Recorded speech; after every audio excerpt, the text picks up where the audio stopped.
the battle cry of freedom. We will rally from the hillside, all together from the plain, shouting the battle cry of freedom. The Union forever, hurrah, boys, hurrah! Down with the traitors, up with the stars. We will reel around the flag, boys and relay once again, shouting the battle cry of freedom. All right, it's Thursday, and it's not 8 o'clock. I know I'm late. I'm very late today. Welcome back to Uncut History here on Readout Productions. And let's just pivot that camera. You know, I got this very high-tech camera that it's totally not just the webcam that's on our laptop that we use to create everything on this channel. That's totally not going to backfire on me one day. I'm totally not going to wake up one morning and my CPU's just completely gone burr within the laptop, and then I got to buy another one. I really hope that doesn't happen this summer. I got a lot of plans. I want to edit a lot. Man, even the background's not being well. Okay, it's a little bit better now. I am in the market to get a proper webcam. I'd like the webcam to be separate from my live streams. When I look at StreamYards, I could then, instead of looking at the webcam right above StreamYards, I can look at the webcam maybe in a separate direction like this. And then I could reorientate the screen, because I have this entire bookshelf, more like a bookcase that's over here that I'd love to use as the backdrop for some videos, but there's no real way to do it at this time. When I've been doing live streams with Captain Garrett over on the Swords and Starships channel, for example, not every Wednesday, but in frequent Wednesdays, we've been recapping FX's Shogun series, which we should be meeting back up next week to talk about episodes 8 and 9. Anyways, when I do live streams like that, I'm not used to having multiple people on screen. My eyes go completely crazy, because one eye's going over here to look at Garrett's screen. My other eye's going to my own screen. I'm like, oh, maybe I should look up straight. But now I feel weird, because now I'm not looking at the hosts and their facial reactions. It's a whole thing. So I'm going to try to get a webcam here soon. If anybody has any suggestions for a webcam that can be plugged into a computer via USB port, I'd be very happy. Also, give me one with a nice price tag. You're probably wondering, what am I rambling about? Somebody's just tuned in right now like, what does this guy talk about? Where's the history? Well, this is Uncut History. We go live and I rant. That's the best way to describe it, about sometimes historically related content. More often than not, I just go down a rabbit hole and usually end up talking about Twister or something. It's usually where it goes. But let's be fair. If you're tuning in at this point, that's probably why you're here, because you want to hear me ramble.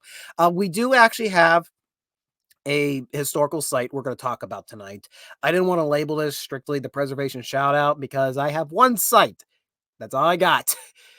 Busy week here. I would like to say I'm busy because of the channel. That's not the case. Work and college. Taking up my time right now. It'll be like this through May. So if you ever wonder if there's a week where I slip up of not having a live stream or getting a video out on Saturday, that's why. I'd rather be here editing videos and telling you stories of our shared past. But, they tell me I need the funny paper in order to be able to talk about the past on a large scale. I say those people are completely crazy, because I am here right now talking to you. So we're going to talk about a historic site. I also have 2 rants for you tonight. I feel they're both related enough to history that they warrant being on Readout Productions, but I'm probably stretching it thin.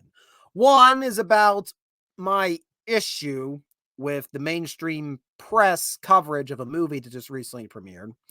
And the other is how I feel that a certain form of entertainment is failing to learn the mistakes from their shared past.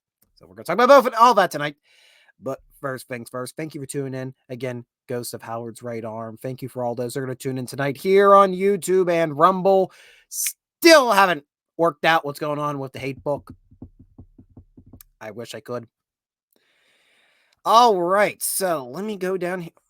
First, let me get the mouse to work. That would be nice. We're going to go down here. All right, we're going to share the screen. Yep, share the screen. Oh, I guess I need to go find something to share.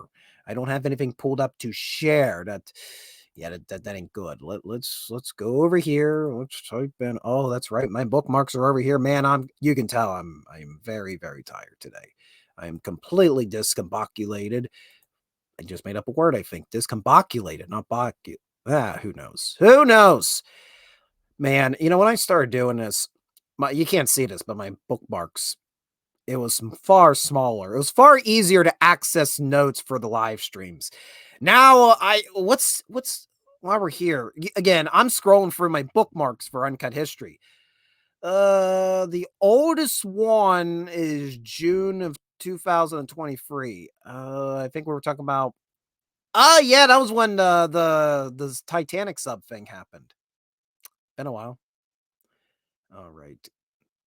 April 4th? No, I need April 14th. Where is it? Up, down, up, down, down? How about I just type it in? Because I know what we're talking about tonight. All right. Rick and Monica. All right.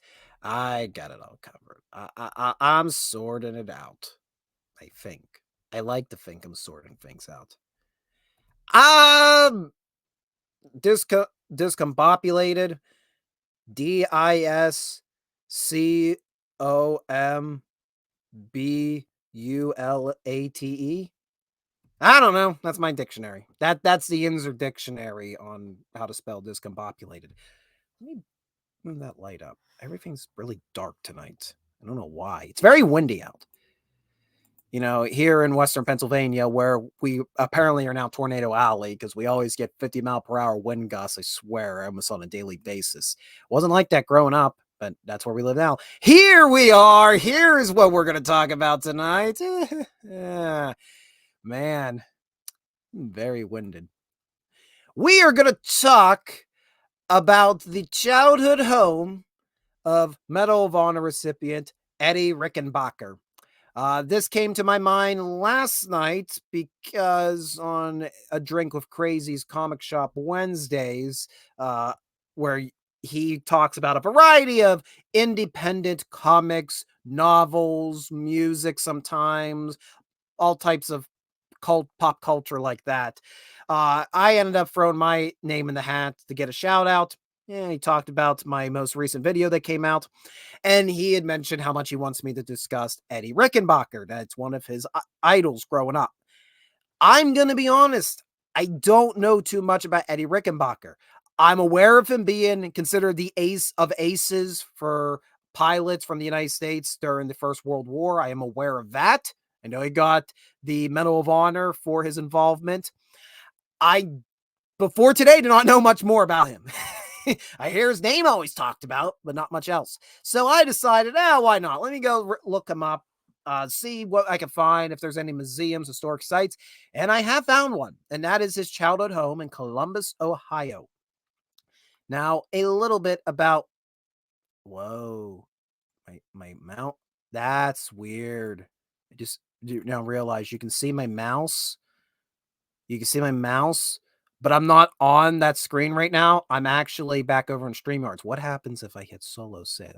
Oh, mouse disappears. Man, I get really easily distracted when I'm tired. Eddie Rickenbacker. He was born in the 1890s. His family raised him in Columbus, Ohio. He had 6 siblings, and I think it was like 1894, 95, they moved into this like very small house in Columbus that had no running water, had no electricity. Granted, this is at the very end of the 19th century, so that makes somewhat sense, but just to give you an idea, they were on the lower echelons of Columbus life.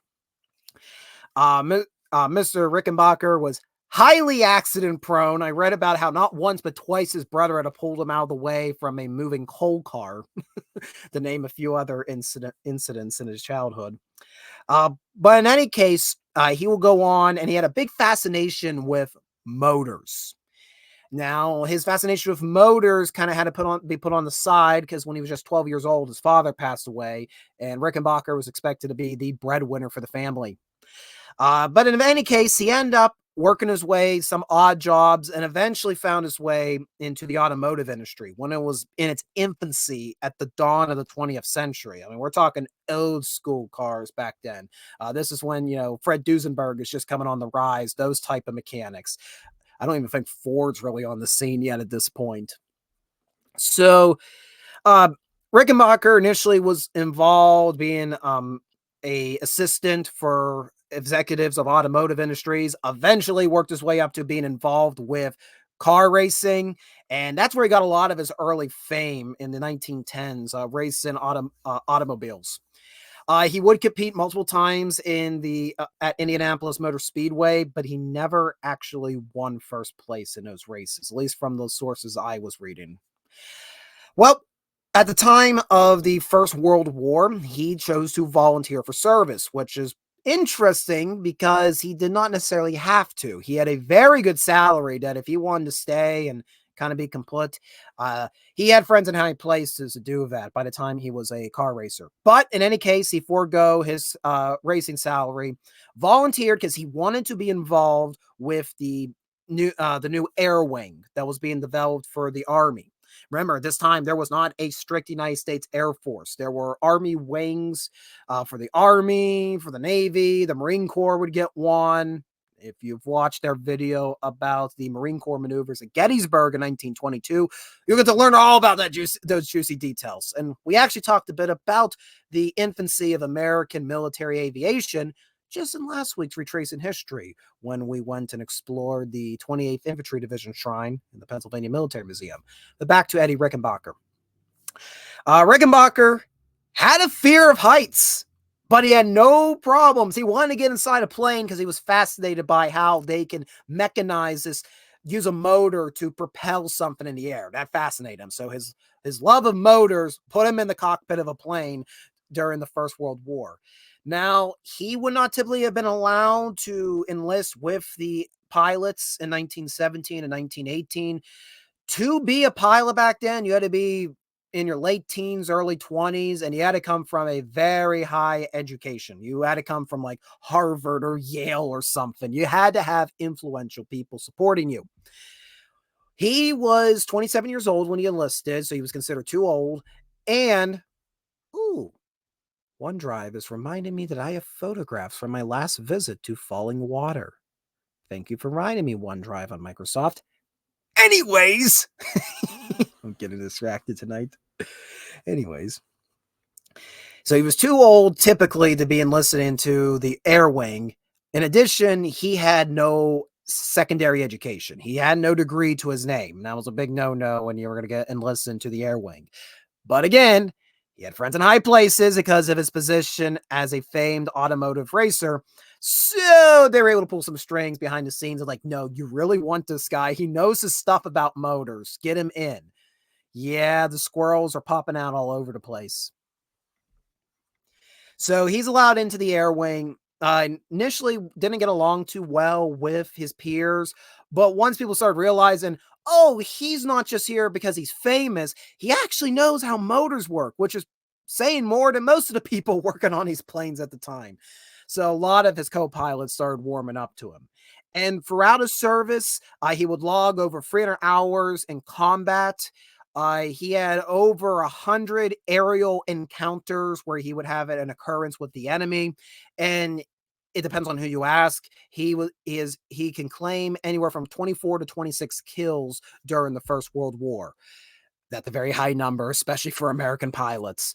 Hence why he was known as the Ace of Aces. He received France's highest honors. He received the American Medal of Honor, though he got that a few years after his service in the military. Interesting thing about Rickenbacker, though, he did not like being called the Ace of Aces. He was a very humble individual. He did not like any titles. The only title he really kept from the military, he was okay with people calling him captain because that was his rank in the military. But he did not want to be seen as some next level icon that was invincible. That was not his way of life. After the Great War, he tried to invest his income into starting his own automotive industry. That did not work out too well for him. He was competing with one too many people in the 1920s. He just kind of got lost and the mire.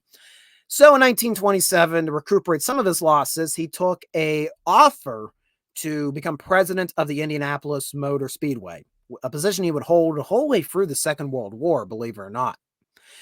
He also was very influential in various automotive designs around this time period. He had his fingerprints were over a lot of different car designs that were released by multiple companies.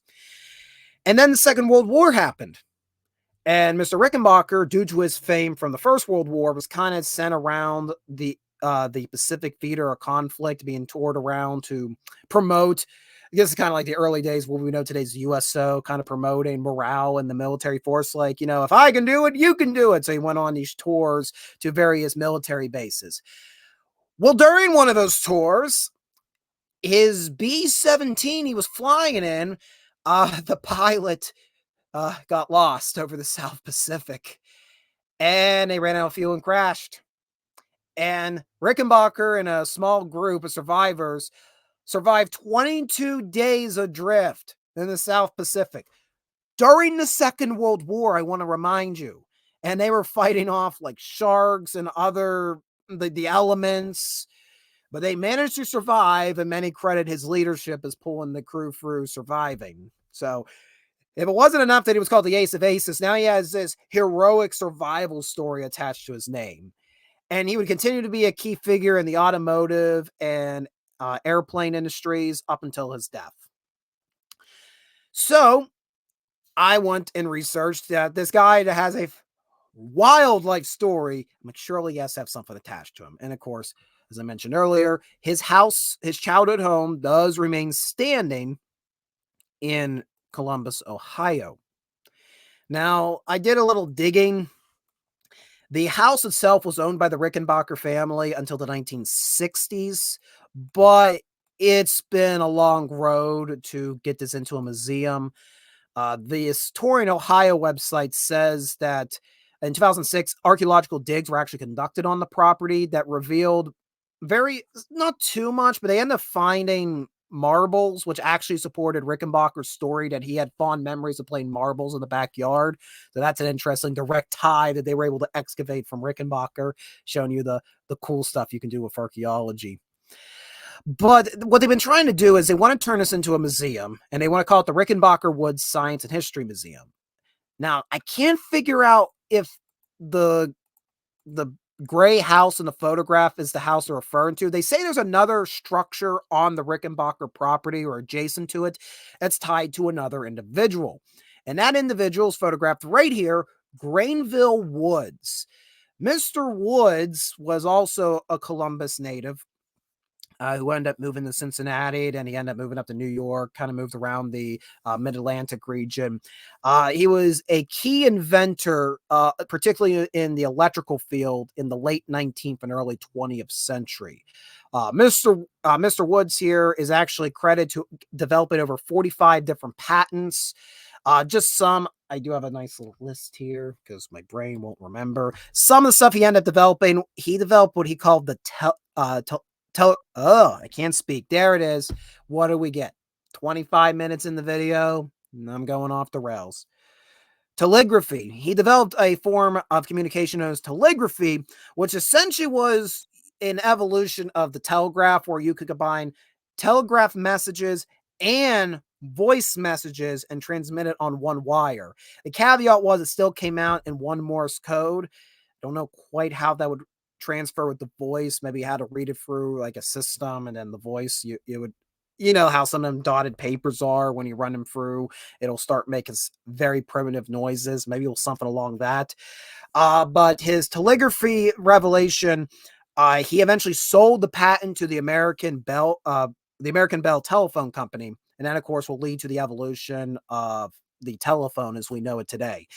He also found that he ended up developing a variant of inductors, which would allow communication between train stations and moving trains. And of course, the inductors and electricity are very important today to allow wires to cross in with each other, and without them all, causing electrical sparks and burning a building down. So inductors, very important. This man is credited with developing them. You'll also have that the inductor system he developed Thomas Edison twice claimed it, and twice Woods defeated Edison in court. So this is the man that outsmarted Thomas Edison. And anybody who can one up Thomas Edison is always a friend in my book. Thomas Edison gets way too much freaking credit. Very business savvy, Thomas Edison was, and that's why we remember him. But a lot of people made better innovations than him. Nikola Tesla. Sorry about that. There was a little spike coming out of me. But possibly his biggest contribution is a system to electrify railways that did not need an overhang electrical wire. Rather, he developed what was known as the deferred electric rail. And this was especially important when a big blizzard hit New York City back in the 1880s and kind of wiped out their electrical grids, their early infant electrical grids. Keep that in mind. The DC powered ones. And they realized, okay, we can't have electrical lines being up in the air at all times to power these cars. Is there an alternate method? Mr. Woods found that alternate method. So Mr. Woods is very important to innovations in electricity and other technology that is credited to the United States of America. Unfortunately, he died in 1910. He was only in his early 50s. And he was kind of put in a potter's grave. There was no marker for him. It wasn't until the 1970s that I guess you want to say relatives of Woods discovered where he was buried and basically petitioned all of the companies that profited from his patents. Like, this man made all of your fortunes. Be nice to put a nice modest headstone over his grave at least. So that happened in the 1970s. So I can't fully figure out if it's his house or if there's a piece of property. It seems it is adjacent to Rickenbacker's childhood home. And as such, there have been people wanting to make a museum about both men since their properties in so close proximity to each other. This has been in developmental hell for the whole 21st century. I think it comes down to lack of funding from the city of Columbus, Ohio. There is definitely volunteer interest, but able to build the proper infrastructure for it. So while the Rickenbacker home was stabilized, it has not been converted into a museum that the public can explore. However, the property is currently owned by the Rickenbacker Woods Associate organization. My apologies.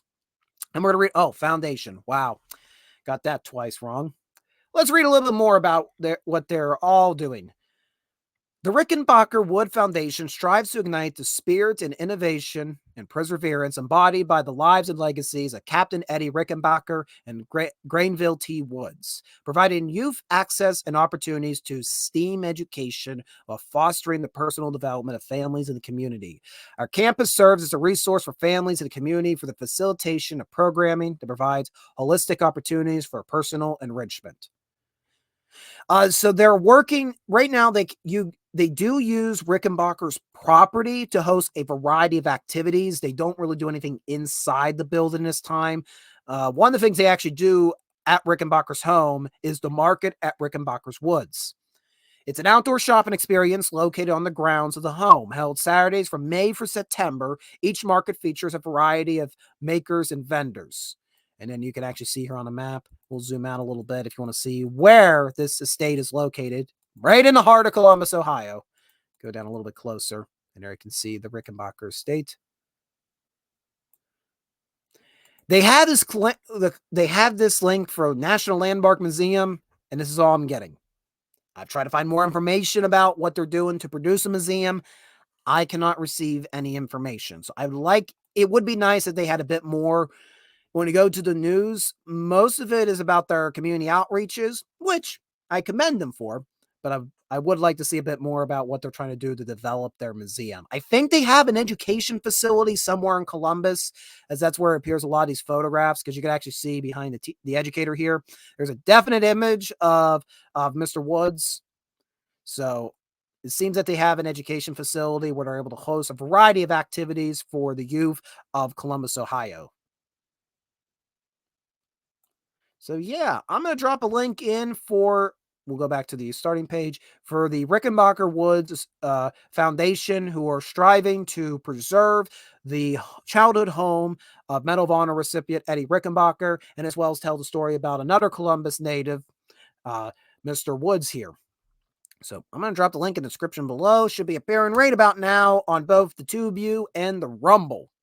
There we are. Perfect. There they are. There they appear. All right. And thus, I guess, concludes the high academic portion of our evening. Now I get to rant. It's going to get to rant. It's going to be so excited. I'm going to get to rant.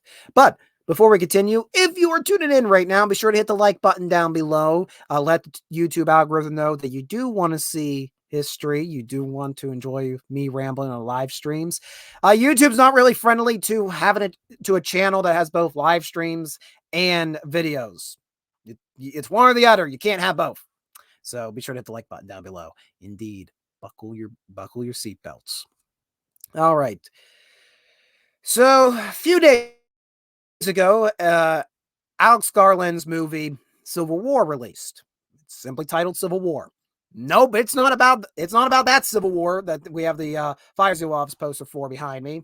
It is a what if scenario about photojournalists kind of going through war-torn United States of America should an American Civil War occur in the 21st century in the near future. So that's the plot of the movie. The movie, I feel, is more designed to shock and awe the viewing audience into the age-old trope. War is bad. Good job for letting us know that. Although, considering every time people go to war, maybe we have to keep having it hammered into us. It's like the SpongeBob meme. How many times are we going to teach this to you, old man? War bad. You won't learn. We had a whole conflict and we called it the Great War for many years because we thought it was the most unimaginable horror. How could us humans conceive it? It'll never happen again. Yeah, we didn't really learn our lesson from that one. So, so that's what the movie's more about. It's more about the shock and awe on what war looks like in the 21st century, what it could look like in a country, in a Western nation like the United States of America. We hear so often the term civil war used today to describe conflicts that occurred in the Middle East, particularly Syria. Yemen. There's so many freaking countries that have had civil wars down in that area of the world lately. Syria is the one that comes to mind, especially because of how many different factions developed from that, and kind of gives you the idea of how messy a civil war is. What are we in, like the 9th, 10th year of the Syrian civil war? Was it Iraq or Iran that had a civil war there in like the 2010s? I think it was. I want to say it was Iraq. I don't know. I need to do more research on the war in Iraq and the war on terror. That's going to become a major subject for historical research in the near future. Keep that in mind. That's just not just me. That's just a fact we're going to encounter here. Back to my story. So Civil War came out, and I haven't seen it. I'm probably not going to see it. It's not for me. I can't comment on the movie itself. But gosh darn, can I comment on how much I'm sick of the coverage about it and how the mainstream media has this naivete, or also maybe it's even like an arrogance. Like, this is never, what if an American Civil War happened? What would that look like? Literally, that's like some of these people commenting. Now, I would like to believe that these are people that are simply being mistaken for what they're saying, that obviously certain things are leave out in a conversation. It's like, oh, okay. They're not going to make aware of every single, nuance and things that happen behind us. They're talking about the present times.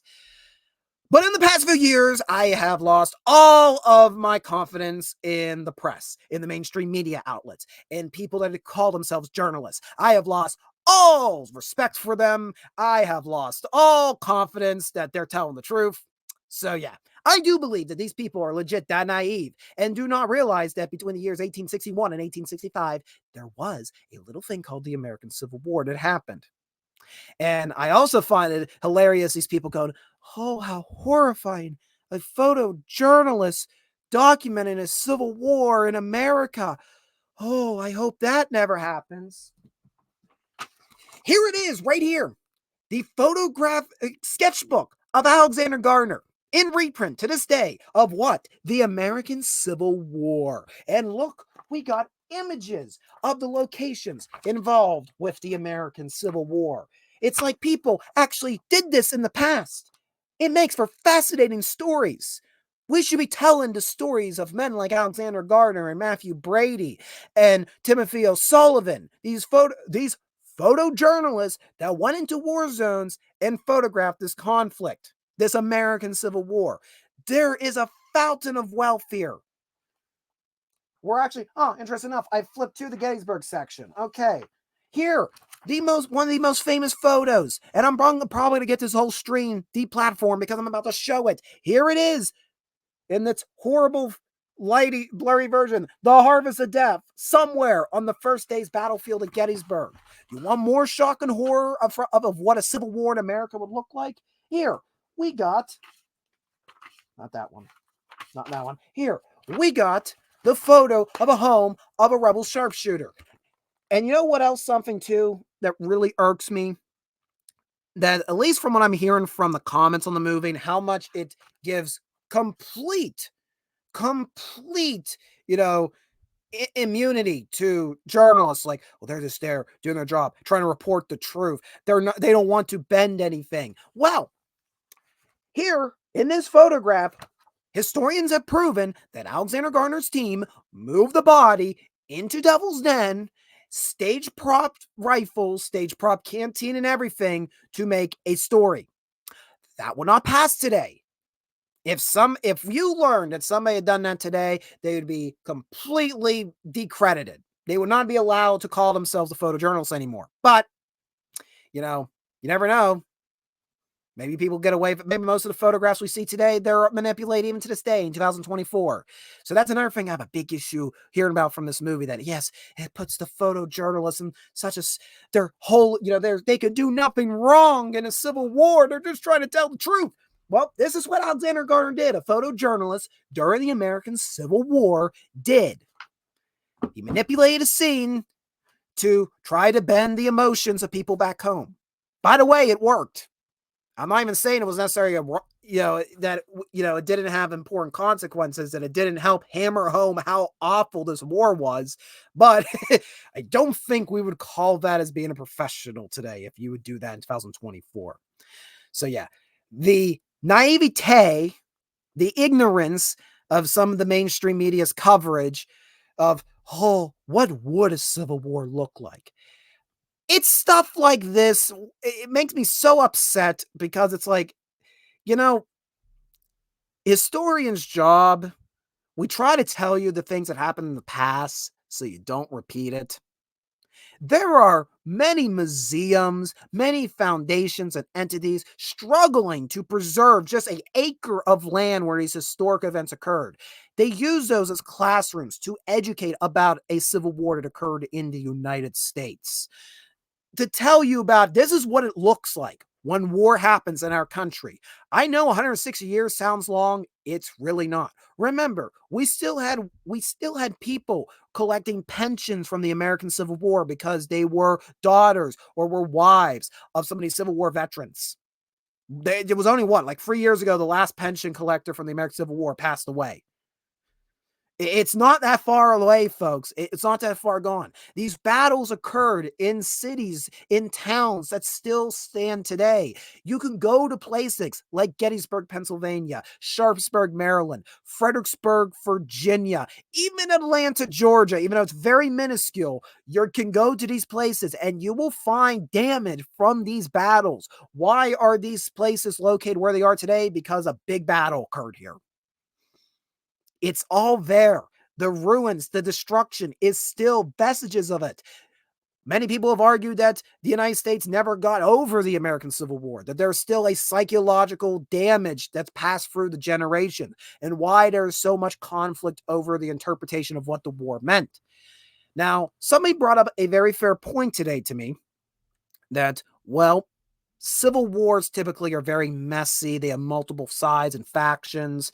The American Civil War tends to be the exception. It's two governments, two countries, two armies doing battle, often pitched, out in a field fighting against each other.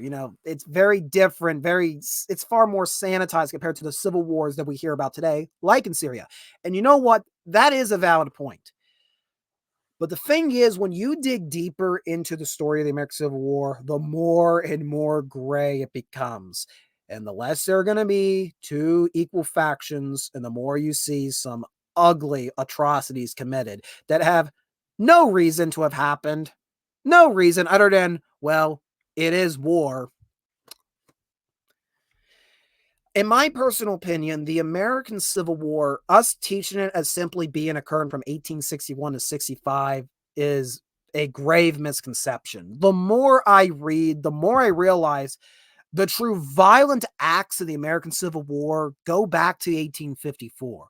They go to the Kansas and Nebraska Act, where they were going to allow popular sovereignty to decide if these states would be free or slave, which just basically was like telling all of these militant extreme factions that were ready to pull the knives out, and already in isolated cases were murdering each other in the streets already to that point.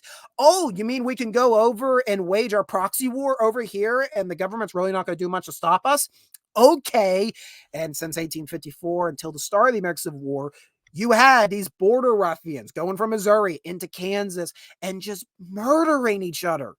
It's some of the most brutal actions you'll ever read about in any history books, if they even acknowledge it. This is where John Brown arises from, why he decides to go full militant with trying to end slavery.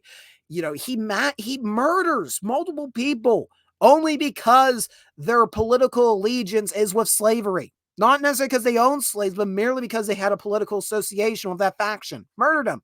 Cold blood. Old Testament style. And of course, this is going to come back east in 1859 with the raid on Harper's Ferry. It's interesting to think about that there was this civil war happening out west, and everybody back east kind of going, oh, nothing's going wrong. Nothing to see here. Everything's just fine, guys. Everything's just fine. Until John Brown went down to Harper's Ferry and basically shook the entire East Coast by doing that. And then everybody up east freaked out. And that's when you're going to see all these militias being raised in southern states because they're fearful that further attempts are going to be made to incite an insurrection in their own borders. This is when you're going to see the rise of Lincoln on the Republican ticket, which is going to even more make these southern states even more fearful, and of course leads to the 1860 election that is going to lead to several of these states seceding. And now we have the official declaration of the American Civil War. There's all this violence. It's murky, dirty. Why are they doing this? This is not how you decide this before we even get to the official declaration of war. And then when the actual official governments are done fighting, when the Confederate States of America are dissolved, you got the era of Reconstruction, which so many classes overlook. You'll often see these American history classes. They will either end with 1865, they'll start with the 1870s. They jump over or gloss over the era of Reconstruction. Reconstruction, in my opinion, was a failure. It did not go well. Now, who's to say what would have happened if the Lincoln administration, as it was in 1864, carried into 1865, 66, 67, 68? There's many historians that have thrown doubt that even Lincoln's administration was going to be able to reconstruct the South afterwards. So I'm saying what we were handed with, even in the ideal situations. I'm not saying if only this happened. I think either way, Reconstruction was going to be a mess because no war's clean. There's so many loose ends. But man, did the Johnson administration, or later the Grant administration, man, did they mishandle trying to mend the wounds of the South. There were efforts made to try to impose the new amendments. There were efforts made to try to hey guys, you lost. It's time to come back into the Union. This is the Constitution, the law of the land. Uphold this Constitution. You'll still have your other rights as a state. But instead, they usually kind of defaulted and oh, well, nobody's doing it. So we're not really going to do much to really stop all these loopholes being made to get around the 13th, the 14th, and the 15th Amendment. There was a time where freaking Sherman, no, I don't agree with him on this. He basically wanted to claim all property from all these southern plantations and distribute it to the North. He's like, no, no, no, no, no. That's federal property now that we've confiscated from rebels. That ain't going back. He was furious when the federal governments were basically allowing these plantation owners to move right back in. And you'll start going to see all these, sharecropping be imposed. You're going to see all the stuff, the Apprentice Act, which basically was like, yeah, well, this young boy, he was he once was a slave of mine, but no longer he's a slave. But he needs years of tutorage, so it's best for us to take him in and have him on my property as farming, because his parents they can't take care of him. They don't have the proper education. They themselves being slaves, of course, so they weren't getting all this bullshit that was allowed to happen is never talked about in our history books. How messy Reconstruction was and how it failed in many aspects, and how you had stuff like the Klan running roughshod, doing riots, burning settlements. There were fights happening, riots were happening. In 1874, there was a whole drama that happened in Louisiana where you had the Battle of Liberty Place, where you had the Light League try to overthrow the Louisiana state government because they weren't agreeing with the Reconstruction policies they were trying to impose, which required federal forces to move in.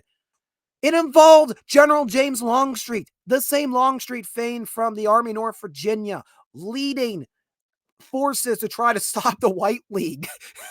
It was so crazy. There were all these raids happening. I don't agree with them doing this, but you should keep in mind that Jesse James gang, they claimed that they were fighting for old Dixie when they went up there raiding all these banks, going all the way north, going all the way to their famous, failed bank heist up in Minnesota. But all these threads of the Civil War that were not tied after Lee surrenders the Army of North Virginia and Johnson surrenders the Army of Tennessee. There's so many loose threads still. The American Civil War was a very messy civil war. It may look clean when you read about these key battles, key military and political figures, but once you look in the underbelly, you realize, oh yeah, no, there's a lot of multi-factions developing. Things are breaking down.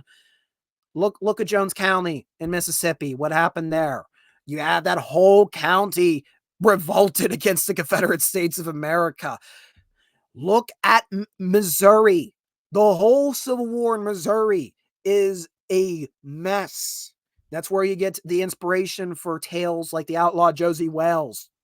A more accurate thing would be talking about the sacking of Lawrence, where basically all of these, all these, I guess you want to say pro-Confederate factions, but they really weren't Confederate soldiers, just stormed into Kansas, Lawrence, Kansas, because it was a pro-free state kind of pinnacle. And Lawrence, Kansas, man, does it have a rough history of all these brutal, all, how do I worse, the border ruffian action from the Bleeding Kansas era going into then the American Civil War, with it continuing. None of these are really factions of the Union or Confederates. It's just civilians going, well, I identify with ideology, so I'm going to kill these people in the name of my ideology. And the government's going, wait, what are you doing? Don't do that. But the government's doing nothing really to stop them or decentivize these actions. So that's why I get so freaking annoyed when we got these freaking mainstream press outlets. They're the spoken word of the people. We say nothing wrong. We're telling the truth. What if a civil war happened in America? What would that look like, children? I wonder. Go watch this movie with all this gore and violence set in 21st century America. Oh, God, that would be so bad. Thankfully, that never happened in America. Thankfully, that'll never happen in our reality. Nah, that never happened. That Americans killing each other over ideological differences, that never happened. That's just a what if that happens in the movies. That's my issue with the press coverage of Alex Garland's Civil War, a movie released just a few days ago. The movie itself, I can't comment too much. Doesn't seem to be my cup of tea. I'm just really, really angry at all this naivete. And then at the same time, the same people that will go and try to talk, some of these journalists will always try to act like they know history then. That's where you get the infamous, what was it, the 1619 Project, which, by the way, was not started as actually like an education system. As far as I'm aware, I don't think it was actually like a government proposed that as a curriculum on history. Rather, it was like it was one of the New York newspapers that issued that. Like, well, what if we did this? What if an editorial? Okay, what if we did this? I disagree with this because you're just swinging the pendulum the other way. Just like how the Trump administration tried to issue the 1776 curriculum. Yeah, not a fan of that because it's just trying to reinforce all the current education system, which is, and it's the current historical education of public schools is already bad. It's already flawed. It has many pit holes, such as not talking about Reconstruction too much. I don't think we have to trump it up, so to speak. So to speak. So yeah, that's my grievance. That's my grievance with the press and its coverage of the movie Civil War. Who need it's like, oh, we're gonna go see a movie about a photojournalist trying to document the Civil War. I read Alexander Garnell's photographic sketchbook. Man, there is a lot to talk about when it comes to Gardner, his rivalry with professional rivalry with Matthew Brady. I don't know how personal it was. You probably know Matthew Brady's name. Everybody claims he photographed the Civil War. He kind of did. He was a photographer. He wasn't the only one. He's just as famous because he photographed all of these famous people before the American Civil War. His studio in New York was the one to go to. And he was a good self-promoter of himself. But unfortunately, he went bankrupt after the war was over. He thought he was going to sell his entire collection to the United States government of the Civil War. They didn't want it. They kind of saw it as trash, which is wrong. That was important documentation. So he went bust as a result. Then people have only really remembered him more in the 20th and 21st century. Ken Burns' documentary made him famous using photographs that they attributed to Matthew Brady. So his name became synonymous, and he should be poorly remembered, but he wasn't the only one. One of his employees, Alexander Gardner, who was employed in Brady's studio, he went out and did a lot of field photography during the Civil War, 1861-62 for Brady. Brady himself had very poor eyesight, so he was not able to do a lot in the field himself. He entrusted his other employees. Gardner photographed photographs of battlefield dead at Antietam in 1862, which revolutionized photojournalism. But since it was done through Brady's studio, Gardner didn't get the credit for it. And Gardner had some personal friendship with President Lincoln, so that'll help you out in the world. And in 1863, Gardner struck it out on his own, opened up his own studio in D.C. Gardner, I think, photographed Lincoln every single year during his administration. It's like the most complete set of documenting a president in the 19th century. So if you've seen a photograph of President Lincoln, chances are Gardner was behind the lens, even if it may be a credit to Brady. And Gardner had a really prolific career during the Civil War. We just saw he photographed the Battle of Gettysburg, the aftermath of it. He followed the Army of the Potomac during the Overland Campaign, which, by the way, this is the 160th anniversary of 2024 is. And then after the war, he got employed by like the railroads. He went out west, photographed the construction of the railroads, a lot of cool images of the Rocky Mountains. He photographed native tribes, which was he was one of the first people to get to do that. So a lot of our photo documentation we have of what the native tribes looked like on the plains in the late 19th century, it comes from Gardner and his team. And yeah, he ended up becoming very successful, donating a lot of his money to philanthropy in later years. And not a lot of people know his name. And that pisses me off. So yeah, maybe I'm just getting angry because I'm just a big Alexander Gardner fanboy, and I just want his story to be told. Hey, guess who tuned in? We have Wrangler, who tuned in to give us a 420. Thank you very much, Wrangler. I hope you're enjoying tonight. Hope you're enjoying me losing my mind and trying to get myself kicked off of YouTube. What I do, it's what I do. All right, so I do have one other topic. It's going to be another rant. I don't think it's going to be as intense as that. In fact, we're not really going to be talking about historical subjects we usually deal with here on the channel. And why is my frame rate going down? Hello, camera.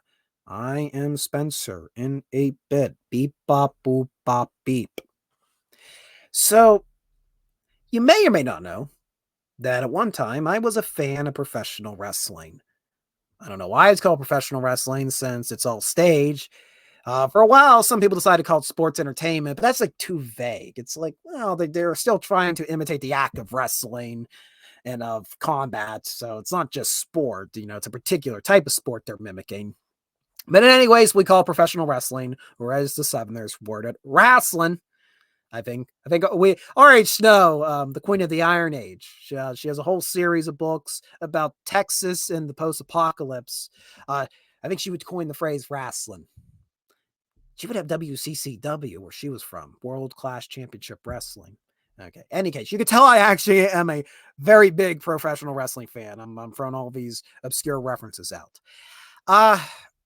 Well, how did I get into professional wrestling? How does a historian start watching dudes and women staging violence and ridiculous manners? Well, it had to do with a little bit of the fact that growing up, I would always wonder what my father was watching after I went to bed at 8 or 9 o'clock after my bedtime. Like, well, why am I have to go to bed? Dad's down there at the couch. And mom's like, no, that's dad's time to watch TV. And I don't know when truly it was. It had to be in like the late 2000s. I snuck down a few times. My dad allowed me to stay up a little bit extra to see what he was watching. And that's how I was first exposed to professional wrestling. Now, I didn't know it at the time, but I was about to watch some of the worst professional wrestling ever conducted, the dark days of professional wrestling. We were entering the PG era of World Wrestling Entertainment. Now, I did not know about the time, then little old me did not know. What I did know was I was seeing a lot of cool imagery, people doing crazy stunts, ridiculous drama on stage, ways I had never seen done before, and I was hooked. At a very young age, some of my favorite wrestlers were people like Shawn Michaels, Edge. Those are the names that come to mind. The Iron Sheik. Man, the internet is empty without Mr. Sheik. Him and his tweets ranting about Hulk Hogan, lest we forget. So that's how the wrestling I was introduced to.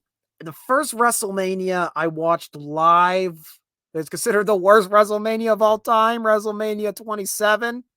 Again, I was oblivious. I was a little kid. I didn't know better. This was all I knew about pro wrestling, so I was happy. I was excited. I knew some things were boring about WrestleMania 27. The only thing I knew I liked, which I think surprised my father, I wasn't into John Cena because that was when this was peak Cena. I was into the Undertaker and Triple H match. And to this day, I will fight anybody. The 2/21/11 hype packages are the stuff of legend. I did not know who Undertaker was until that day. I just kept seeing these images, and my dad was trying to explain to me, like, well, there's this very big wrestler. His name's The Undertaker. He's the Phenom. You don't mess with The Undertaker, and he's coming back. Okay. And this guy comes out and it's ridiculous talking about out loud. The Undertaker, originally his gimmick was a literal Undertaker. He had the gloves, the morbid attire. Then he had a weird biker phase. I like the biker phase. He plays Kid Rock. It's great. But he went back to being the Undertaker. But he was more like an outlaw, a gunslinger now than he was like a straightforward dead man. So he comes back on February 21st, 2011. I think it was originally supposed to be Sting that was supposed to debut, but the plans didn't work out.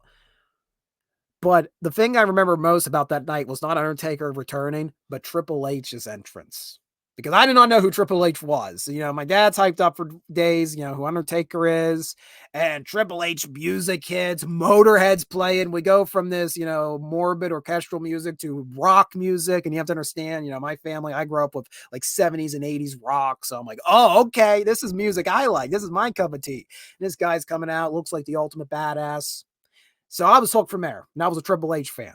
which is very controversial now, I know. Because believe me, I know all about the whole politics, and we're going to get into that, the backstage drama with Paul Levesque. But I was a Triple H fan. I was hooked. These guys are the badasses. And then my father was trying to inform me around April, May of that year, like, well, these guys had like all these years of wrestling. They don't really wrestle anymore. They'll only come around once or twice a year. And I'm like, well, that sucks. I don't like this stuff. I want to go see Triple H. That's the stuff I want to see. Fortunately, my father was like, well, we can buy you DVDs of the older stuff so you know what they were. And remember, I'm a historian. I absorb anything from the past. That included wrestling. And then through the years, I would follow WWE as much as I could, but I would also be acquiring wrestling DVDs to watch everything. With the exception of 35 and 39, no, 35 and 40, I've not yet seen this year's WrestleMania. I have seen every WrestleMania with the exception of 35 the whole way through. I have watched all the originals that were available to me. I remember getting through the DVD Netflix, the WrestleMania Anthology 1 through 20, getting a disc at a time. I sat through it all. Guys, I know you love 80s and 90s. I know people even love the Attitude Era when wrestling was at its most popular. You're getting like six figure, you're almost getting like 10,000 people to tune in, or well, 10,000. Oh, that would not be the happy. 10 million people tuning in to watch. There's a lot of bad stuff. Every era of wrestling I've noticed is throwing things at the wall and seeing what sticks, especially when wrestling's the most popular or the most urgent. Let's see if this will get us a view. Let's see if this will one up us. So there are good moments. Those moments stand the test of time, but to get to those good moments, there's a lot of bad you have to sift through. So when I say that, remember, the early WrestleManias were rough. They're not as you remembered it. I think like the first WrestleMania I was genuinely invested in. I did like the Randy Savage, Ricky Steamboat match. That was pretty awesome at WrestleMania 3. WrestleMania 4 I always enjoyed just because it was the tournament, so it was all building towards something, crowning Randy Savage as the world heavyweight champion. It was all building towards something that night. WrestleMania 5, Mega Powers, really didn't care about the Mega Powers exploding. WrestleMania 6, 7, 8, 9, 10. Yeah, there's not a lot of, there's a lot of fluff to get through in the early WrestleManias. I mean, WrestleMania 10, thank God, got Bret Hart versus Owen Hart. And then I got into like the compilations of certain wrestlers. So Bret Hart, once I learned who Bret Hart was, I wanted everything Bret Hart related, even though he wasn't wrestling anymore. Didn't matter. I'm like, well, I can buy his DVDs. I can still buy his merch. And I don't think I have I don't have the original Bret Hart set I own. I got to buy that again. But big Bret Hart, I was into a big Bret Hart phase then. And now I kept watching more and more wrestling. Then the WWE Network came out. So then I had immediate access to all these archives, albeit they were edited. And also my father got me, and when I was a little bit older, getting my teenage years, decided it was time to introduce me to ECW. Extreme Championship Wrestling. He's like, okay, you're a little old enough now. You can handle the violence, which I'm like, well, I'm a historian, Dad. I read books with photographs of dead soldiers for my life. I can handle this stuff. Okay, we're good. We're good. So you can watch ECW. And boy, then I became the biggest ECW mark you would ever see. Now, imagine 15-year-old me, die-hard ECW fan, even though I'd never gone to an ECW show. The company had been gone since 2001. Didn't matter because I inhaled anything and everything I can get my hands on ECW. I have gone through, and I mean, this was early YouTube still, when people could post stuff on YouTube and not get copyright strike. So people were posting unedited hardcore TV, the weekly show for ECW. And if you do not know what ECW is, well, one day I'm going to do a full video on the channel.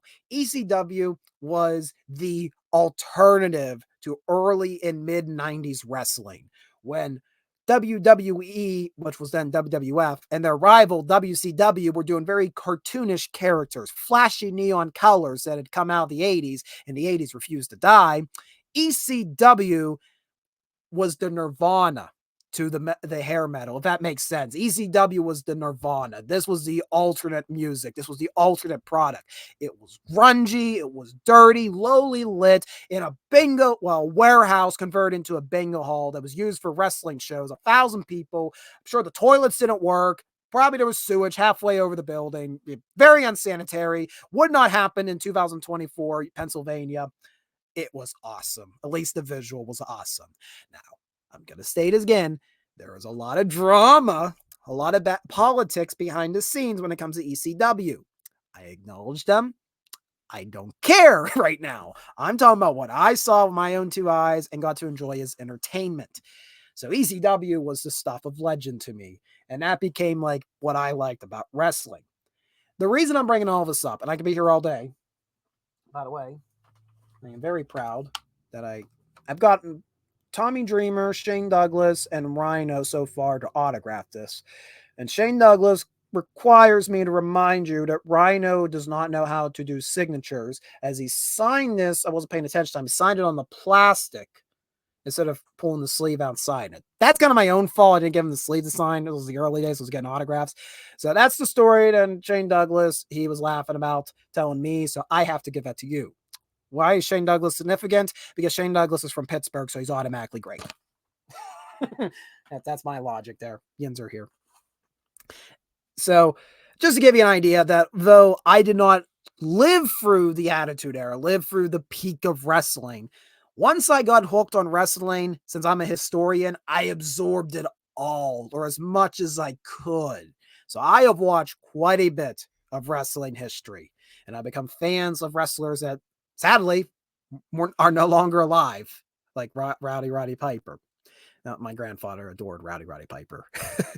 he that was his big wrestler. I don't think he liked him in the 80s when he was active, but once my grandfather realized a bit of the behind the scenes stories of Piper, that was it. Piper was it. You know, Piper is the most comedic wrestler to ever exist. To this day, his speaking segments are the stuff of legend. Yeah, exactly. It's wrestling soap opera for men. I'll say it. You'll say it. Wait, they used Rob Van Dam in a Metroid Prime commercial? I mean, that's a good idea. I mean, I'm also a big Rob Van Dam fan. But since I was being exposed to all the stuff that happened in the past, then I really started to sour on what I was currently seeing. And man, 2015 in particular was rough if you're a mainstream wrestling fan. That people always say the 2011 was bad. Yeah, Triple H versus Undertaker at least. 2015, oh my God. It was so crap. And then I started getting invested into the independent circuit because, you know, I'm like, well, ECW was an independent in the 90s. Surely there's companies today that are doing this on a small scale. And indeed, there are. There are many. In fact, there's probably more wrestling companies now than there ever was historically. It's crazy. They're just very small. I went to my local independent company. It was Vicious Outcast Wrestling. The entity's still around, but they've been dormant for years.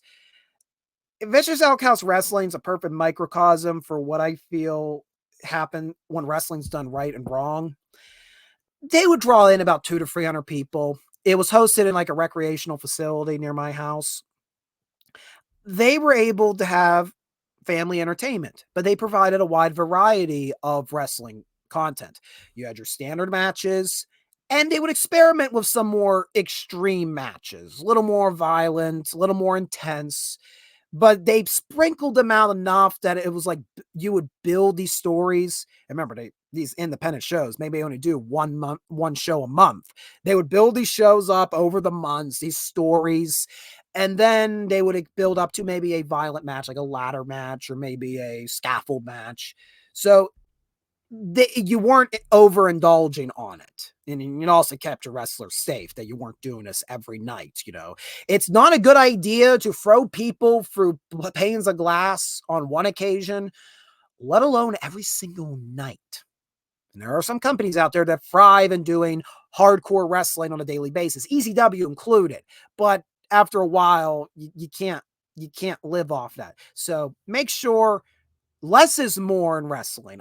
And actually, I think in any product, less is always more. To quote the evil genius Paul Heyman, accentuate the positives, hide the negatives.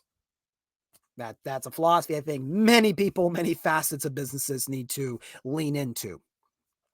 Unfortunately, Vicious Outcast Wrestling really got it good. They really craved the taste of blood. They did more and more violent matches, and I can only guess what happened. They stopped being hosted in the recreational building that we all liked. They started being hosted in a abandoned theater. It was not a good setup, the theater, for a wrestling show. It was an interesting venue, but just because everything's on an angle, just not a good idea. They increased the violence. Pennsylvania got a very, very intense athletic committee, thanks in large part to ECW. Basically, the Pennsylvanians of the 21st century, we can't have nice things because in football, well, the Steelers, they force the NFL to change rules. In hockey, the Penguins force to change their rules. In wrestling, ECW forced to change their rules. So we can't have nice things as Pennsylvanians in sports. Do I have a PTSD from 2015 in WWE? Yeah. Like those eras, dude, I can't name it off the top of my head, but I remember just being vehemently miserable every week. And I was like, why am I tuning this in? And then I'm getting to a point, I promise. So, I'm tuning in, WWE every week. It's getting, it's like, okay, this is bored. Okay. I'm gonna see VOW when it's at its peak. Hey, these guys, they're doing good. This is fun wrestling. I'm having fun here. And this is on a tiny scale. What is this little independent company doing right that the big company's not doing right? What am I missing?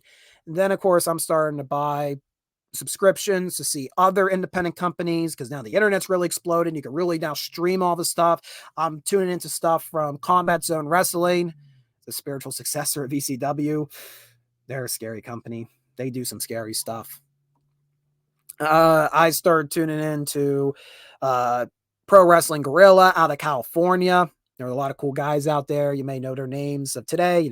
Kevin Steen, Kenny Omega, the Young Bucks, El Generico. I don't know what happened. El Generico was a great wrestler. He was this a masked wrestler. He had like a red beard, very crazy on the ropes. Really cool. He had this great rivalry with Kevin Steen.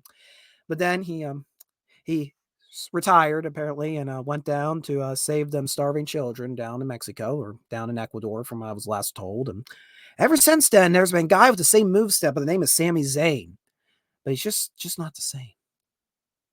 That's an inside joke for those that know wrestling. Anyways, so yeah, I'm getting the point. I'm saying, like, why are all these smaller companies doing better and WWE is not doing good?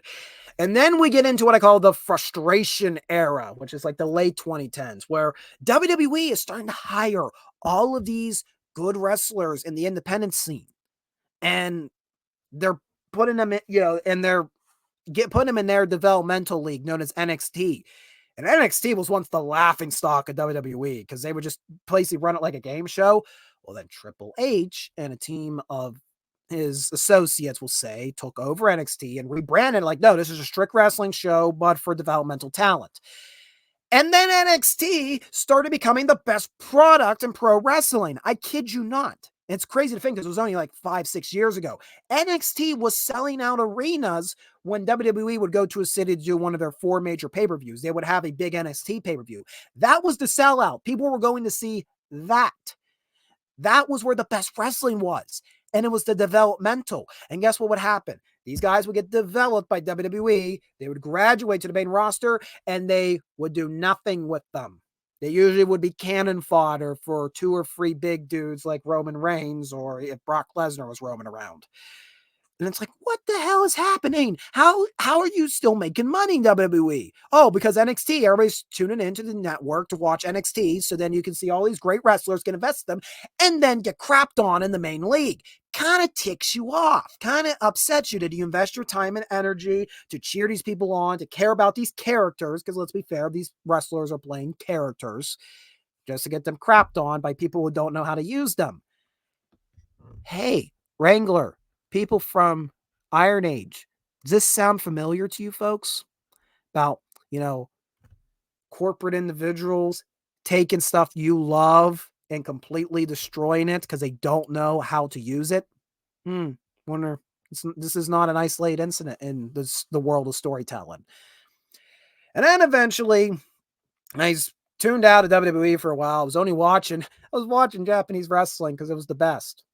But then I heard, hey, all these guys that I like from the independent scene that are over in Japan, they're going to make their own company, All Elite Wrestling. They're going to compete with WWE. Nobody's competed with WWE in 20 years, at least in the United States of America. They're getting primetime slots on Turner networks, on TNT and TBS. Holy crap. We have a chance because competition breeds innovation. When you're competing with somebody, even if it's friendly, and I do condone friendly competition, not violent competition, unless it's being staged in wrestling, competition will make you get creative. How can I one up this person? How can I stay on their league? Let's do this. Let's see if this works. And this is where you get the thrown at the wall and see what sticks. Not all of it's always great, but do something. At least try, not just sit there and just expect that you're going to make money every day. Oh yeah, well, we're the only company. What are they going to do? Go make their own company? So AEW was born in 2019. And you know what? That's what I watched through as best I could for the pandemic. Watching wrestling for the pandemic was rough, which is why I didn't watch. Okay, WrestleMania 36 I didn't watch either because I refuse to watch that. I just can't watch that in an empty arena. Just can't. Wrestling's not the same without a crowd. I watched AEW. I was full on AEW, the greatest t-shirt company ever. Got several shirts. And you keep seeing WWE. You feel it. You can feel it in the air. Like you got all the right talent on and off screen, but you refuse to put the pieces together. It's so infuriating. So we're in the infuriating era. And then it happened. Just last year, WWE was sold by the McMahon family to the same enterprise that owns UFC.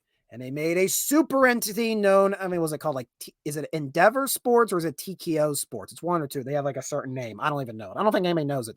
What we know is that there's a conglomerate that now owns UFC and WWE. That should be worst case scenario in theory. Typically how much I loathe family businesses being bought out and just turned into corporations. I loathe it. The problem is, and this is what makes the situation unique, WWE has been complete crap in the ratings and in creativity for decades, as the McMahon family still ran it, because somebody who was still in the driver's chair was completely out of touch. And there's one thing about corporations, they like to make money. They like to make their shareholders happy. And while WWE did have their shareholders with the McMahon family, there still was that umbrella. They had all their other investments, so they didn't really have to worry about the actual wrestling product. Well, now that we have UFC, one of the most dominant sport leagues in North America at the moment, the same people are now in league with WWE. Things were told to change. Now, I have been told so many times by, WWE, oh, this is the new era. They said it like every 6 months there in like the late 2010s. This is the new era. We're going to change things. And you'd get like a week or two of something good, and then it goes nowhere. We would just default back to Brock Lesnar or later Roman Reigns. So I'm still right now, April 2024, gun shy. I'm like, yeah, new era. Okay. Prove it to me. Prove to me that you've actually changed, so I will invest. And I've been burned so long that it's going to take many, many months. And actually, last year's WrestleMania, I had enough. I'm like, okay, you got Cody Rhodes, one of the founders of AEW, by the way, who's come back over to WWE. He's going to challenge for the WWE Championship. This guy's white hot right now. You put him on the belt, should put the belt on him. Everybody wants to cheer for him. It's rare to get I think it's harder to get somebody to cheer for you than it is to get somebody to boo for you in wrestling, honestly. Like, at least cheer in the right sense. Because so much now in WWE, the bad guys get cheered because they're actually interesting. crowd's like, oh my God, something interesting. Yay, yay, I'm going to cheer you because the good guys, they're boring as all hell. We don't like them. Like when Roman Reigns, they try to make him a good guy, and that was a nightmare. Well, they did not give Cody Rhodes the title at WrestleMania 39. I could say now, a year later, it did work out because Cody Rhodes won the WWE Championship this year at WrestleMania. Interestingly, in Philadelphia. Everybody said good things about WrestleMania 40. I didn't see it. I've been so burned that I just can't commit. It will take a lot. You'll have to move major boulders, WWE, to get me to reinvest. Oh, you say you changed? Oh, you got new owners? Prove it to me. Prove that you actually care about making a creative product. But in any case, there is this new opportunity that, hey, new owners are in. We want to make cold hard cash. Fans want to buy this stuff. They want to cheer for that guy. Let's make that guy. Let's push that guy. Fans want to talk. Money talks. The truth is, money talks in this world. Now, AEW, who I was enjoying, I'm like, yeah, they're sticking to the man. We're rebelling. This is the new era. The new rebellion. Like we had ECW in the 90s. Now we got AEW in the 2020s. Yeah, let's go. Well, AEW is in a very bad situation right now. And this is why I'm talking about this on all of this on Uncut History. All these lessons that can be learned by anybody trying to tell a story. How to, you probably should make the fans happy. AEW often will say, well, we're a wrestling company founded by wrestlers for wrestlers. This is an area where opportunities are open to everybody. We're all ears. And if you have something that works, good. We want to collaborate behind the scenes. This is a safe atmosphere to be in. This is not a dictatorship. You live long enough to freaking quote a character from The Dark Knight. You either die a hero or live long enough to see yourself become the villain. Initially, things were very wild in AEW. Not just like, oh, this is cool stuff happening. I mean, literally every week they would end the episode for brawl. And I think I ranted about 9 episodes into one of my coworkers. I'm like, every episode ends in a brawl. I was told, well, they have to get everybody over. Everybody, they got a new roster. We're the 9th week in. Can we show some order on this show? Can I believe that there are rules that are being followed at the very least so I can believe in the wrestling that I'm seeing? Well, one of the biggest things was a few years ago, AEW signed CM Punk. And CM Punk is one of the most top big names in wrestling because of controversy. Because CM Punk was wronged by WWE in the early 2010s, so he walked away.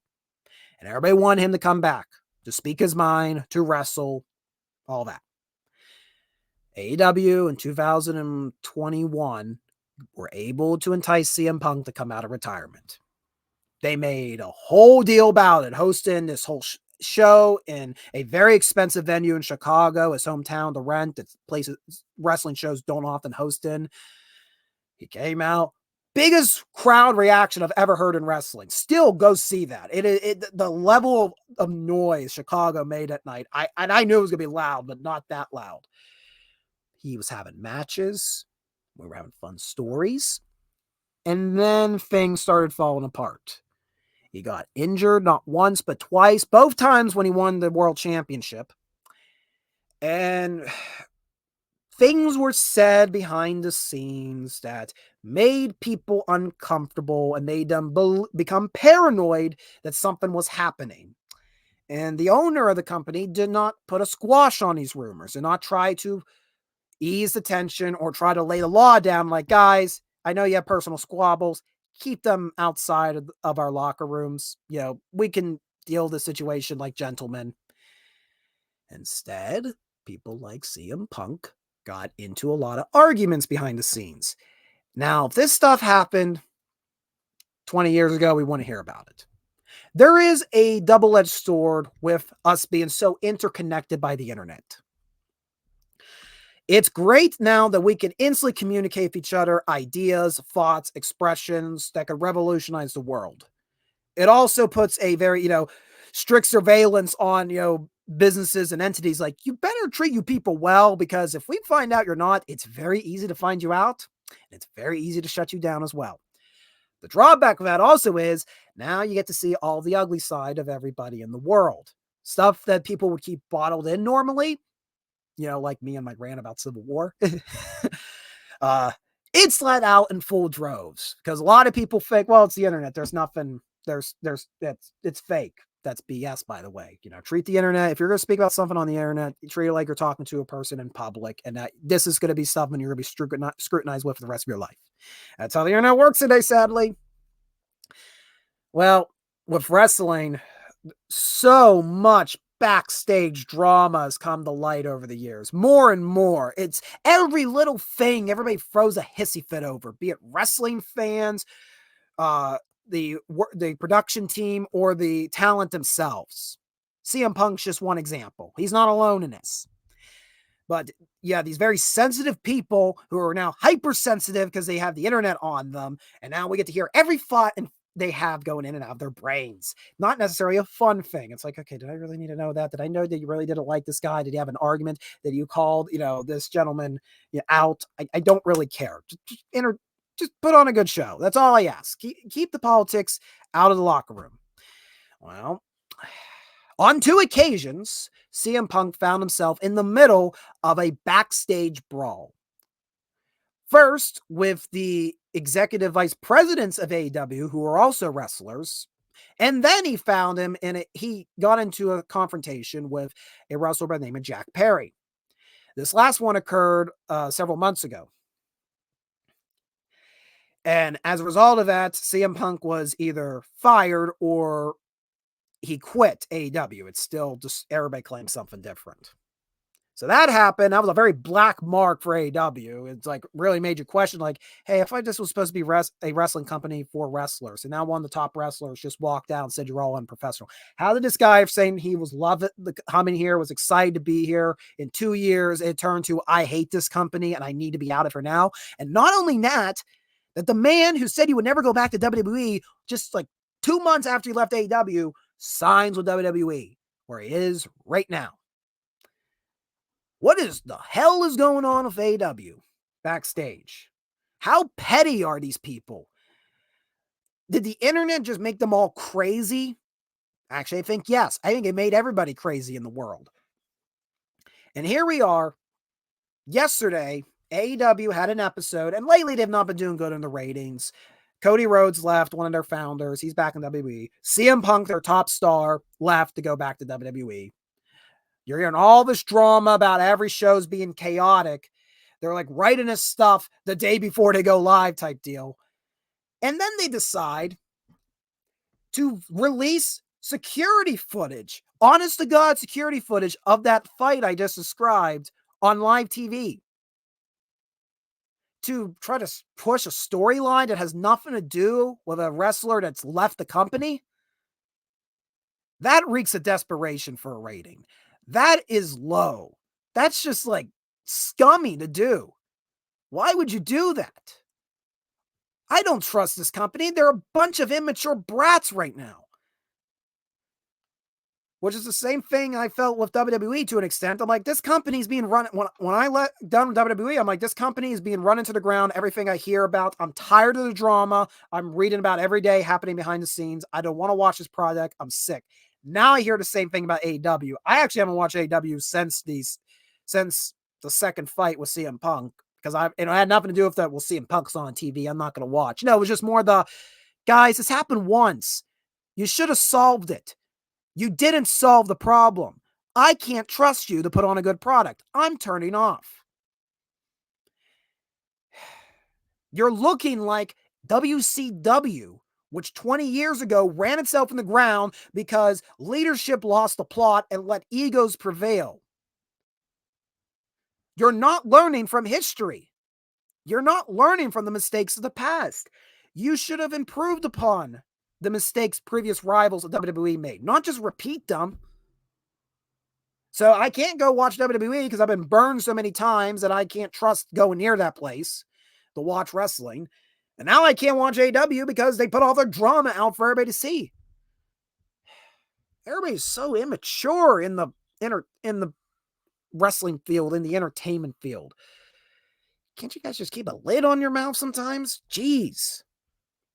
So yeah, that's my rant about wrestling. I know it really doesn't have nothing to do with history, but I feel it does show how frustrating it can be when people don't learn from the mistakes of their past. When these other companies have well documented, have all these documentaries, all of this press releases, everybody talking about how crappy it was in the final days of places like WCW and ECW, and you don't learn from those mistakes. That's what infuriates me. All right, let me go for the chat. So a little bit about when he met the Sheik. At a TV shop I worked at in 90 or 91. Cool. If they want to step it up, then they'll probably try to simulate superpowers. They sort of already did that with Tajiri. Yeah, there's a lot of wrestlers that did the miss. The Great Muda, who recently retired, he did the miss as well. So yeah. And I also think for those that are watching, know me from being involved with I'm a big follower of independent creators. Just because I love history to death doesn't mean I always read a history book. Sometimes I want it from time to time. Well, I had a history book up here. Sometimes I have this whole nice library down here of fiction books. Let's just grab one right here. Yeah. I can't reach it so far. One I'm going to read, Haley Star Bad Kitty. By the way, the offer's in the chat. No, I did not pick this one because the offer's in the chat. I'm just like, this is the one I can reach. It's easy. Haley Star Bad Kitty by Ethan to support us. Come on. I've not glitched too many times tonight. Give me some slack. I want to get into this one day. A little bit about the background on it. On a potato farm in a rural Connecticut town lives an empathetic girl named Haley Starr and her father, Harry. The day after her 10th birthday and before Halloween is when they came. They came, like they live. Roddy Piper, they live. Invaders from another reality captured most of the townspeople and replaced them with strange copies.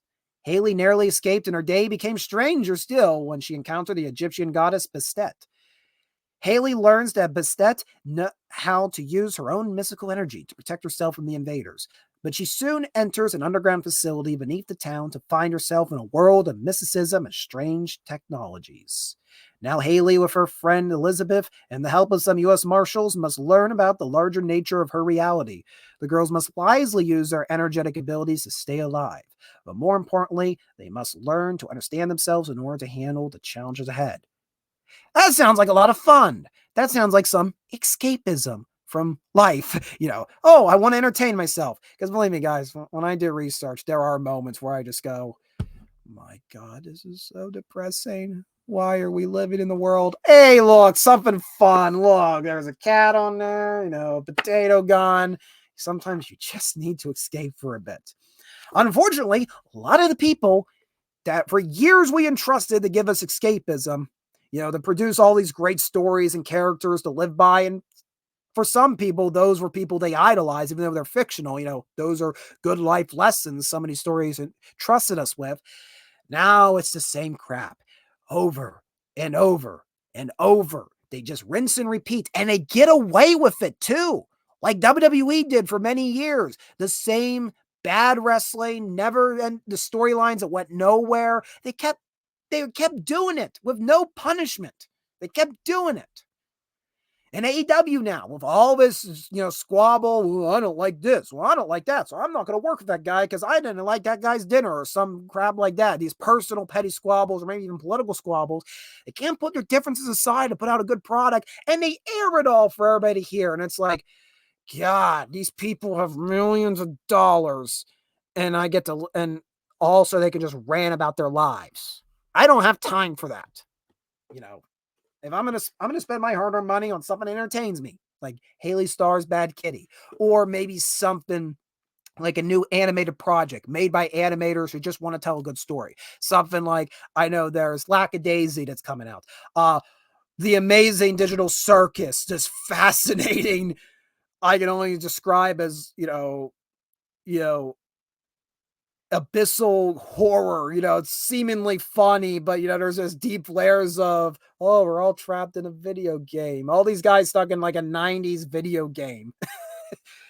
The horrors of that. That's going to be a great series coming out. All this stuff does not need the corporations. It does not need the power elite to approve it. All I need is to say, you want to make a product?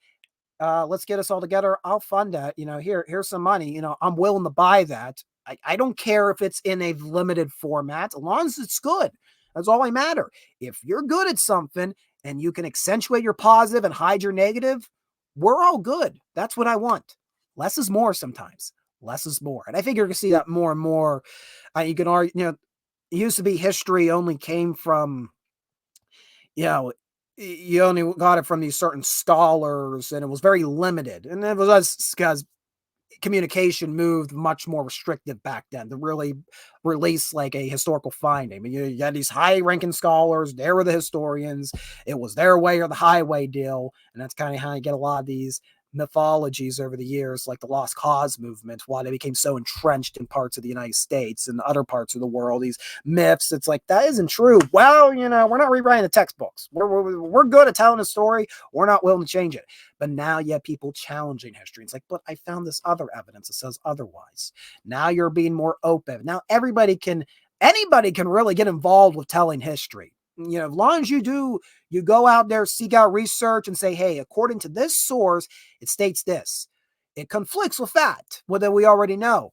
Anybody can put in the hard work to research and tell our shared past, to tell these stories. Anybody can do it realistically. People will keep saying that, only the upper echelons can tell stories because they're the ones that have all the means to all these resources. Well, those resources are becoming more and more available to the lower echelons of society. And I can't wait to see what creativity goes wild in all fields, my history field and people telling fictional stories, now that they have the tools and the means to produce stuff that people want. That people do want to hear. There are people out there that may want to listen to an obscure story about some marine maneuvers at Gettysburg. I never knew that before. Currently, if you go to Gettysburg, there's one wayside marker about it. You're not going to hear much about it. But somebody published a book about it, which me and my friends got a hold of. And we're like, we got to tell the story for the general public. Let's spread that out. But that's just an example of how, hey, those resources are becoming increasingly more available to tell these stories, both real and fictional. Jump onto that. Take advantage of it now. Fair enough. Less is more until you open your wallet. That is true.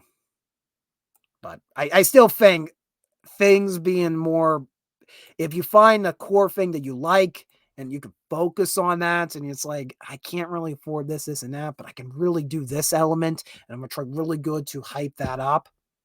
It can take you a distance. It may then, like, hey, we like what you're able to do in here. We might contribute some funds to you. Oh, now I got a little more funding, so I can do a little more now. It kind of grows from there. Or I'm completely brainwashed into the American dream, and I have this, futile hope that it still survives in some capacity. All right, I've ran it for an hour and a half. I think I'm going to go to sleep now.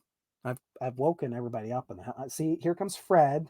You can't see him. He's not on camera, but he's right down here. The silent cat that tends. He's the one you usually see pop up behind me if I'm doing videos. Oh, you can see a shadow. Yep. All right. Well, guys, we are winding down for the evening. Thank you all for watching. Before you do the part, if you could do one thing for me, if you want to hit the like button down below, it does let the algorithms know. And I know I keep harping this on, and it's like, oh, it's all part of the spiel to sell the channel. It does legit help let this channel grow. Simple liking, the more likes goes into this database somewhere in the TubeU realms. And, it's like, oh, people like this video. Let's promote this video more, which that means then people have more, they'll be more easily accessible to see the main content here on the channel and get to learn more about our shared past. They will get to become educated on historical events that you're not going to find in the history textbooks. So be sure to hit the like button before you depart. Thank you for tuning in, Ghost of Howard's Right Arm. And thank you for tuning in, Wrangler, and everybody else who's tuned in. And we will see you next time in Uncut History. I'm in college mode, so I don't know quite when that'll happen. Maybe next Thursday, maybe the Thursday after. We will see. The only thing that's sure about Readout Productions is that nothing is for sure. Thank you guys for tuning in.